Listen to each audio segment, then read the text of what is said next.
Hi friends, high. তো আমরা দুই বান্ধবী এখন একটু বেরিয়েছি রাস্তার দিকে। তো ড্রেস দেখেই বোঝা যাচ্ছে ও আমার বাড়ি এসেছে, তাই ওর চুড়িদার পরা রয়েছে আর আমি তো নাইটি।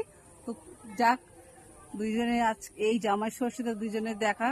আমরা খুব ছোটবেলার বান্ধবী, একদম বলতে গেলে ওয়ান থেকেই আমরা বান্ধবী।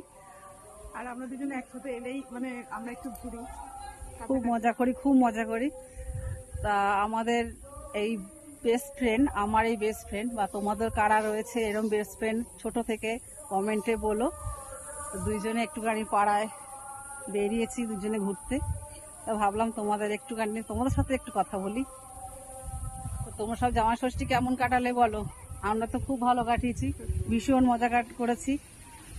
আর এই গরমে সবাই খুব সাবধানে খেয়েছো তো, সবাই ঠিকঠাক থেকো। টাটা। একদিন হাই হয়ে গেছে, এবার একটু লাইট হতে হবে খাওয়া। হ্যাঁ।